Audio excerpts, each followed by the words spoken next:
जय श्री कृष्ण। राधे राधे। ओम नमः शिवाय। हर हर महादेव। प्रिय भक्तजनों, हिंदू धर्म में अमावस्या का बहुत ही विशेष महत्व बताया गया है। इस दिन स्नान दान करने से पुण्यकारी फलों की प्राप्ति होती है। अमावस्या के दिन स्नान दान जप तप और व्रत आदि का महत्व है। भादो महीने में पड़ने वाली अमावस्या को कुशोपाटनी अमावस्या, कुश ग्रहणी अमावस्या के नाम से जाना जाता है। इस बार भादो माह की यह अमावस्या सोमवार के दिन है। सोमवार के दिन पड़ने वाली अमावस्या को समूहवती अमावस्या कहते हैं। इस दिन वर्ष भर किए जाने वाले धार्मिक कार्य, अनुष्ठान, श्राद्ध आदि कार्यों के लिए सभी धर्म पुण्य इकट्ठे हो जाते हैं। साथ ही इस दिन स्नान दान का विशेष महत्व है। इससे व्यक्ति को कर्ज के साथ साथ जीवन में चल रही समस्याओं से छुटकारा मिलता है। हमारे शास्त्रों में बताया गया है कि इस दिन किए गए सभी धार्मिक कार्य अनुष्ठानों में कुशा का उपयोग किया जाता है। किसी को दान देते समय, सूर्य देव को जल चढ़ाते समय या कोई भी अन्य कार्य करते समय कुशा का उपयोग जरूर किया जाता है। कहा भी गया है कि कुशा के बिना कोई भी पूजा सफल नहीं होती, इसीलिए इसे कुशोपाटनी अमावस्या कहा जाता है। इस दिन कुशा ग्रहण करने या कुशा को इकट्ठा करने का विधान है। कुश ग्रहणी अमावस्या के दिन प्रत्येक व्यक्ति को जितनी मात्रा में संभव हो कुशा को जरूर एकत्रित करना चाहिए। इस दिन स्नान आदि के बाद उच्च स्थान पर जाकर पूर्व या उत्तर की ओर मुंह करके दाहिने हाथ से कुशा को तोड़ना चाहिए। कुशा तोड़ते समय इस बात का ध्यान रखें कि कुशा का अग्रभाग खंडित ना हो, पूर्ण रूप से हरी भरी हो। कुशा क्यों इतनी महत्वपूर्ण है और अमावस्या की कौन सी कथा है, तो आइए भगवान लक्ष्मी नारायण के चरणों का ध्यान करते हुए और भोलेनाथ का जयकारा लगाते हुए अमावस्या की पवित्र कथाओं का रसपान करते हैं। आप इन कथाओं को पूरा अवश्य सुनिए, जिससे आपको पितृ ऋण से मुक्ति मिले और जीवन में मंगलमय ही मंगलमय हो। कभी सांप और गरुड़ दोनों सौतेले भाई थे, लेकिन सांपों की माँ कद्रू ने गरुड़ की माँ विनीता को छल से अपनी दासी बना लिया। सभी सांपों ने गरुड़ के सामने यह शर्त रखी कि वह अगर स्वर्ग से उनके लिए अमृत लेकर आएगा तो उनकी माँ को दास्ता से मुक्त कर दिया जाएगा। यह सुनकर गरुड़ जी ने स्वर्ग पर आक्रमण कर दिया और सभी को परास्त कर दिया। युद्ध में स्वर्ग के देवता इंद्र को भी मारकर मूर्छित कर दिया। उनका यह पराक्रम देखकर भगवान विष्णु बहुत प्रसन्न हुए और अपना वाहन बना लिया। गरुड़ ने भगवान विष्णु से वरदान मांगा कि वह हमेशा अमर रहेगा, कोई भी उसे नहीं मार सकेगा। अमृत लेकर गरुड़ जी वापस धरती पर आ रहे थे, तभी इंद्र ने उन पर अपने वज्र से प्रहार कर दिया। गरुड़ को अमरता का वरदान मिला था, इसीलिए उन पर वज्र के प्रहार का कोई असर नहीं हुआ। लेकिन गरुड़ ने इंद्र से कहा कि आपका वज्र दधीची जी की हड्डियों से बना है, इसलिए मैं उनके सम्मान में अपना एक पंख गिरा देता हूँ। यह देखकर इंद्र ने कहा, तुम जो अमृत सांपों के लिए लेके जा रहे हो, उससे वे पूरी सृष्टि का विनाश कर देंगे, इसीलिए अमृत को स्वर्ग में रहने दो। इंद्र की बात सुनकर गरुड़ ने कहा, इस अमृत को देकर वे अपनी माँ को दास्ता से मुक्त कराना चाहते हैं, इसलिए वह इंद्र से कहते हैं, मैं अमृत को जहाँ रख दूंगा आप वहाँ से उठा लीजिएगा। गरुड़ की यह बात सुनकर इंद्र बहुत प्रसन्न हुए और बोले कि तुम मुझसे कोई वर मांग लो। तब गरुड़ ने कहा, जिन सांपों ने मेरी माँ को दासी बनाया है वे सभी मेरा प्रिय भोजन बने। गरुड़ अमृत लेकर सांपों के पास पहुंचा और सांपों से बोला, मैं अमृत ले आया हूँ, अब तुम मेरी माँ को अपनी दास्ता से मुक्त कर दो। सांपों ने ऐसा ही किया और उनकी माँ को मुक्त कर दिया। गरुण अमृत को एक कोस के आसन पर रखकर बोलते हैं कि तुम सभी पवित्र होकर इसको पी सकते हो। सभी सांपों ने मिलकर विचार किया और स्नान करने चले गए। दूसरी तरफ इंद्र वहां घात लगाए बैठे थे।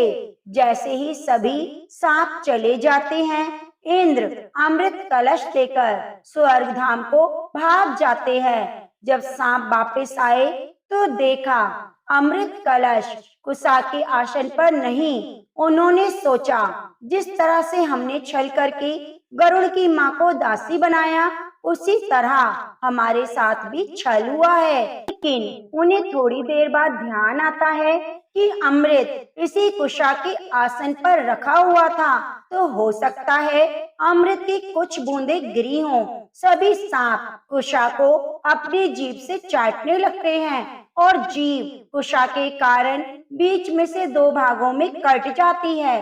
तभी से सांपों की जीभ हमेशा दो भागों में बटी रहती है।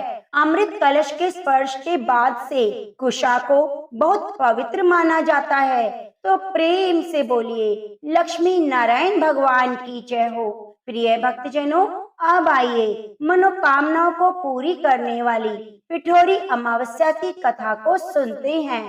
बहुत समय पहले की बात है। एक परिवार में 7 भाई थे।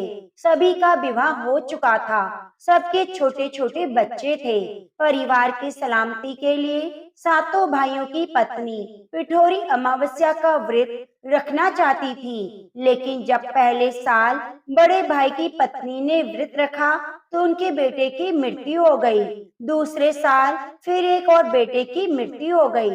7वें साल भी ऐसा ही हुआ। तब बड़े भाई की पत्नी ने इस बार अपने मृत पुत्र का शव कहीं छिपा दिया।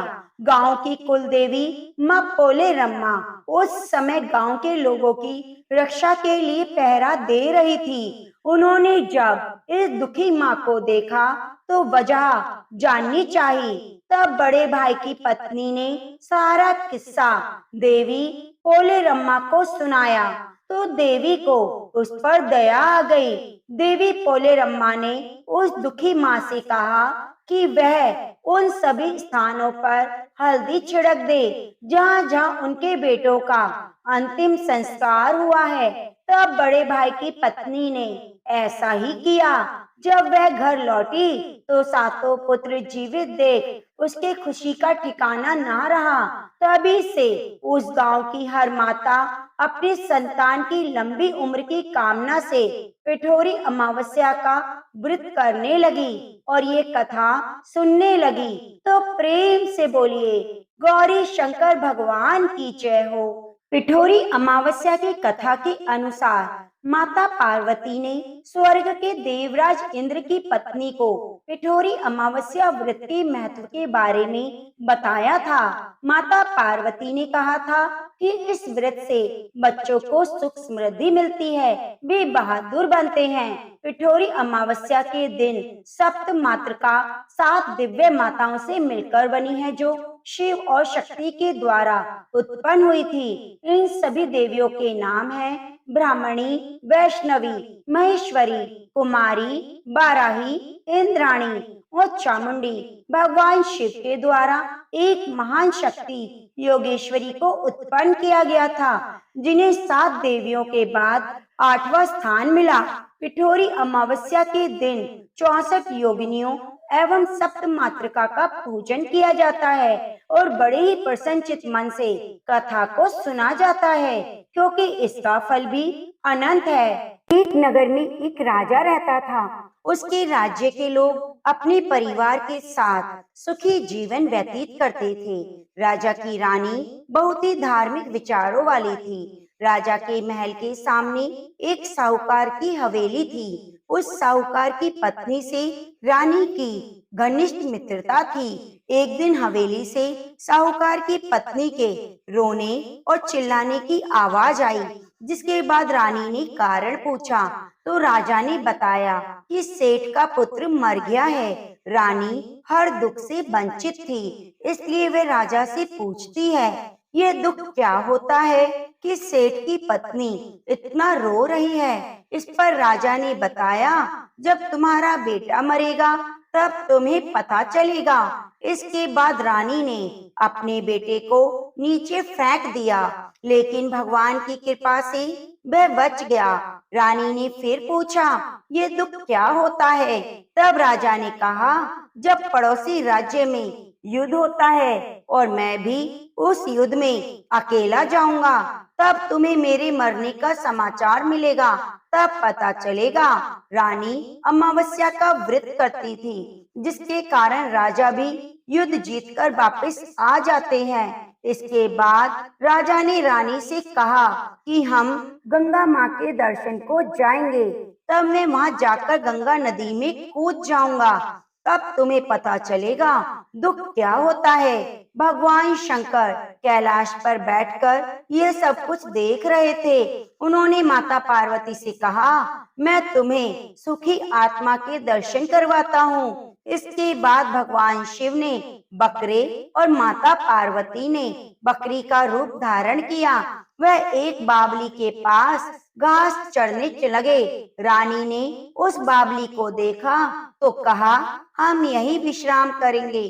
रानी ने महादेव और माता पार्वती की बातें सुन ली, जिसमें महादेव पार्वती जी से कहते हैं कि रानी ने अमावस्या का व्रत किया है, इसलिए उसे इस जन्म में कोई दुख नहीं मिलेगा। इसके बाद रानी को सब कुछ समझ में आ गया और उसने राजा को सारी बात बताई। ऐसा माना जाता है कि अमावस्या का व्रत रखने से इंसान के जीवन के सभी संकट दूर हो जाते हैं। तो प्रेम से बोलिए, भगवान शंकर माता पार्वती की जय हो। प्रिय भक्तजनों, अब आइए मनोकामनाओं को पूरी करने वाली सोमवती अमावस्या की कथा को सुनते हैं। एक साहूकार के 7 बेटे, 7 बहू और एक बेटी थी। साहूकार के घर एक जोगी भिक्षा मांगने आता। जोगी को साहूकार की बहू भिक्षा तो देती, वह लेता, लेकिन जब बेटी देती तो भिक्षा नहीं लेता। कहता, बेटी सुहागन तो है, पर इसके भाग में दुहाग लिखा है। ये बात सुनकर बेटी को चिंता होने लगी। उसका शरीर कमजोर होने लगा। उसकी माँ ने पूछा, बेटी तुम इतने दिनों से इतनी कमजोर क्यों दिखाई देती हो? तब उसने बताया, एक जोगी भिक्षा मांगने आता है, कहता है बेटी तू सुहागन है, लेकिन नसीब में दुख लिखा है। यह बात सुनकर उसकी माँ ने कहा, मैं कल सुनूंगी। अगले दिन जब वह जोगी भिक्षा लेने आया तो माँ छुपकर बैठ गई। जब बेटी भिक्षा देने लगी तो योगी ने वही बात फिर से बोली। इतनी बात सुनकर माँ बाहर निकल कर आई और बोली, एक तो हम तुम्हें भिक्षा देते हैं, ऊपर से तुम हमें गाली देते हो। तब जोगी बोला, मैं गाली नहीं देता, जो सच है वही बोलता हूँ। इसके भाग्य में जो लिखा है वही कहता हूँ। माँ ने जोगी से कहा, तुम्हें पता है इसके भाग में दुख लिखा है, तो ये बताओ कैसे दूर होगा? तो जोगी बोला, 7 समुंदर पार एक सोना धोबिन रहती है, जो समवती अमावस्या का व्रत करती है। अगर वह अपना फल दे दे तो इसका निवारण हो सकता है, नहीं तो विवाह होने के बाद इसके पति को सर्प डस लेगा। यह बात सुनकर माँ रोने लगी और सोना धोबिन की तलाश में जाने लगी। चलते चलते रास्ते में तेज धूप पड़ने लगी तो साहूकारनी एक पीपल के पेड़ के नीचे बैठ गई। उस पीपल के पेड़ में एक गरुड़ पक्षी का घोंसला था, जिसमें गरुड़ का छोटा बच्चा था। साहूकारनी को घोंसले के पास एक सर्प जाता दिखाई दिया, तो उसने बच्चे को बचाने के लिए सांप को मार डाला और ढाल से ढक दिया। जब गरुड़ और पक्षी आए तो घोंसले के पास खून देखकर क्रोधित हो गए और साहूकारनी को चोंच मारने लगे। तब साहूकारनी बोली, मैंने तो तुम्हारे बच्चे की जान बचाई है। ये सर्प तुम्हारे बच्चे को डसने वाला था तो मैंने मार गिराया। गरुड़ ने सर्प की ओर देखकर कहा कि तुमने हमारे बच्चे की जान बचाई, अब तुम्हें जो मांगना है मांगो। तब साहूकारनी बोली, मुझे 7 समुंदर पार सोना धोबिन के घर छोड़कर आओ। गरुड़ ने साहूकारनी को अपनी पीठ पर बैठाकर 7 समुंदर पार सोना धोबिन के घर छोड़ आया। वहां जाकर साहूकारनी ने सोचा कि सोना धोबिन को कैसे राजी किया जाए। सोना धोबिन के 7 बेटे थे, 7 बहुएं काम काज को लेकर बड़ी लड़ती, काम भी ना करती। रात को जब सब सो जाते तो साहूकारनी सोना धोबिन के घर जाती और सारा काम करती, गायों को नहलाती, घर की सफाई करती, रसोई का काम करती, चौका बर्तन करती, आटा पीसती, कपड़े धोती, पानी भरती और दिन होने से पहले चली जाती। बहू सोचती, ये सारा काम कौन कर रहा है, लेकिन कभी भी एक दूसरे से नहीं पूछती कि ये सब काम कौन करता है। एक दिन धोबन ने कहा, तुम आजकल लड़ती भी नहीं और काम ठीक कर रही हो। तो बहुओं ने कहा, सासू जी, काम तो हमें ही करना है, चाहे हम लड़कर करें या राजी से करें, इसीलिए लड़ाई करने का क्या फायदा। सोना धोबिन ने सोचा, आज देखा जाए कौन सी बहू काम करती है, और वह रात को सोई नहीं। उसने देखा रात को एक स्त्री आई, पूरा काम करके जाने लगी। तो सोना धोबिन ने बोला, तुम कौन हो और ऐसे काम की क्या जरूरत है। तब साहूकारनी ने कहा, जरूरत है तभी तो काम कर रही हूँ। सोना धोबिन ने पूछा, तुम्हें क्या चाहिए। साहूकारनी बोली, पहले मुझे वचन दो तब मैं बताऊंगी। सोना धोबिन ने वचन देकर कहा, अब बताओ। मैं वचन देती हूँ। साहूकारनी बोली, मेरी बेटी के भाग में दुख लिखा है, अगर आप चलकर उसे सुहाग दें और समोवती करें। तो सोना धोबिन अपने बेटे बहू से बोली, मैं साहूकारनी के साथ जा रही हूँ, यदि पीछे से तुम्हारे पिताजी ना रहे तो तेल घी के कूप में डालकर छोड़ देना। फिर वह साहूकारनी के साथ चली जाती है। अब जब साहूकार की बेटी का ब्याह होने लगा तो दूल्हा फेरों पर बैठ गया। सोना धोबिन दूल्हे के घुटने के पास कच्चा करवा रख देती है, उसमें दूध डाल और तात का तार लेकर बैठ गई। थोड़ी देर बाद सांप दूल्हे को डसने आया। सोना धोबिन ने करवा आगे रखा, तार से बांध दिया, लेकिन दूल्हा डर के मारे मर गया। तब सोना धोबिन ने टीके में से रोली निकाली, मांग से सिंदूर निकाला, आंख में से काजल निकाला और मेहंदी निकालकर छोटी उंगली से छींटे मारे और बोली, आज तक मैंने जितनी समोवती करी है उनका फल साहूकार के बेटे को लग जाए और आगे जो मैं समोवती करूं वह मेरे बेटे को लगे। इतना कहते ही दूल्हा जीवित हो गया। अब समोवती की सब जय जय बोलने लगे। सोना धोबिन वापिस जाने लगी। साहूकारनी बोली कि तुमने मेरे जवाई को नया जीवन दान दिया है, इसलिए कुछ भी मांगो। वह बोली, मुझे तो कुछ नहीं चाहिए, सिर्फ एक हांडी दे दो। वह हांडी लेकर चली जाती है। रास्ते में समोवती आती है तो हांडी की 108 परिक्रमा लगाकर पीपल के पेड़ के नीचे गाड़ कर घर आ जाती है।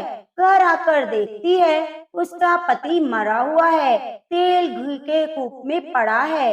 तब वह टीके में से रोली निकालती है, मांग से सिंदूर निकालती है, आंख में से काजल और हाथ में से मेहंदी निकालकर छोटी उंगली से छींटे देती है और बोली, मैंने जो रास्ते में समोवती की उसका फल मेरे पति को लगे।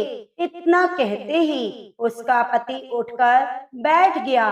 घर का ज्योतिष आया, बोला, जजमान, समोवती अमावस्या को मेरे लिए क्या दक्षिणा है। सोना धोबिन बोली, मुझे तो समोवती रास्ते में आई तो कुछ भी नहीं किया, जो कुछ किया पीपल के पेड़ के नीचे गाड़ दिया। ज्योतिष ब्राह्मण ने जाकर खोद कर देखा तो 108 और 13 सोने के चक्कर मिले। ज्योतिष ब्राह्मण सबको घर ले आया और बोला, ऐसी फेरी की है और मुझे बोल दिया, कुछ भी नहीं किया। सोना धोबिन बोली, यह तो तुम्हारे भाग से हुआ है, इसलिए तुम ले जाओ।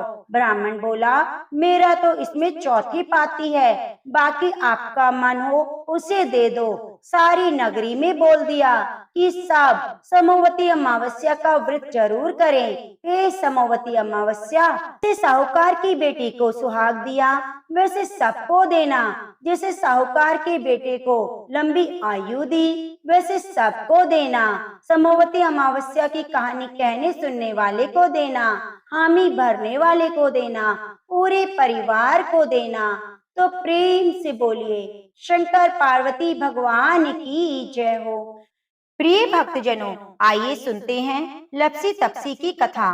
कहते हैं यह कथा हर कथा कहानी में सुननी चाहिए। एक लपसी था, एक तपसी था। तपसी था, उसका हमेशा का नियम था कि भगवान की तपस्या करता, लेकिन उसे चोरी करने की आदत थी। लपसी हमेशा सवा सेर की लापसी बनाता, पहले भगवान को भोग लगाता, उसके बाद स्वयं भोजन करता। दोनों भाइयों का यही नियम था। तो एक दिन कोई बात को लेकर दोनों में कहासुनी हो गई। लपसी बोला, मैं रोजाना भगवान की तपस्या करता हूँ, इसलिए मैं बड़ा हूँ। लपसी बोला, मैं रोज भगवान को सवा सेर लापसी का भोग लगाता हूँ, इसलिए मैं बड़ा हूँ। ऐसा कहते हुए दोनों जोर जोर से लड़ने लगे। तभी वहाँ से नारद जी गुजर रहे थे। दोनों को लड़ता हुआ देख वहाँ आए। उनसे पूछा, तुम क्यों लड़ रहे हो? तो दोनों ने अपने आप को बड़ा बताया और साथ में बड़ा होने का कारण बताया। तो नारद जी बोले, मैं तुम्हारा फैसला अवश्य कर दूंगा, कल आऊंगा, बता दूंगा कौन बड़ा है। दूसरे दिन लपसी और तपसी नहाकर अपनी रोज की भक्ति करने आए। तो नारद जी ने छुपकर 1.25 करोड़ की एक एक अंगूठी उन दोनों के आगे रख दी। जैसे ही भक्ति करके तपसी की नजर उस अंगूठी पर पड़ी तो उसने चुपचाप से उठाई और अपने पैर के नीचे दबा ली। लपसी की नजर अंगूठी पर पड़ी, लेकिन उसने ध्यान नहीं दिया। उसने पहले भगवान को भोग लगाया, फिर स्वयं भोजन करने बैठ गया। थोड़ी देर बाद नारद जी सामने आए। उन्होंने पूछा, बताओ कौन बड़ा? नारद जी ने तपसी से खड़ा होने के लिए कहा तो वह खड़ा हुआ। उसके पैर के नीचे दबी हुई अंगूठी दिखाई दी। तो नारद जी ने तपसी से कहा, तपस्या तो तुम करते हो, इतनी तपस्या करने के बाद भी तुम्हारी चोरी करने की आदत नहीं गई। यह अंगूठी मैंने ही तुम दोनों के आगे रखी थी। मैं देखना चाहता था कि तुम दोनों में किसके मन में लालच है, तो तूने अंगूठी दिखाई पड़ते ही झट से अपने पैर के नीचे दबा ली। लेकिन लपसी का ध्यान अंगूठी पर गया, फिर भी उसने अंगूठी नहीं उठाई, ना ही अपना ध्यान भटकाया। उसने सिर्फ भगवान को ध्यान में रखा, भोग लगाया और स्वयं भोजन किया। इसलिए लपसी बड़ा है। तुम्हें तुम्हारी तपस्या का कोई फल मिलने वाला नहीं। जितनी चाहे मर्जी तुम तपस्या कर लो, तुम्हें कोई फल नहीं मिलेगा। तो तपसी को यह सुनकर बहुत दुख हुआ, वह शर्मिंदा हुआ। नारद जी से माफी मांगी और कहने लगा, आज तक मेरी गलती माफ करो, मुझे बताओ मेरी तपस्या का फल कैसे मिलेगा? आज के बाद मैं कभी चोरी नहीं करूंगा। तो नारद जी ने कहा, यदि कोई गाय और कुत्ते की रोटी नहीं बनाएगा तो उसका फल तुझे मिलेगा। कोई आदमी ब्राह्मण को भोजन कराकर दक्षिणा नहीं देगा तो उसका फल तुझे मिलेगा। यदि कोई सूट साड़ी देकर उस पर भेंट स्वरूप रुपए नहीं देगा तो उसका फल तुझे मिलेगा। अगर कोई व्यक्ति दिए से दिया जलाएगा तो उसका फल तुझे मिलेगा। कोई औरत आंगन लीपकर चौका नहीं लिपेगी तो उसका फल तुझे मिलेगा। कोई व्रत में सारी कहानी सुन लेगी लेकिन तुम्हारी कहानी नहीं सुनेगी तो उसका फल भी तुझे मिलेगा। उसी दिन से हर व्रत कथा कहानी में लपसी तपसी की कहानी कही और सुनी जाने लगी।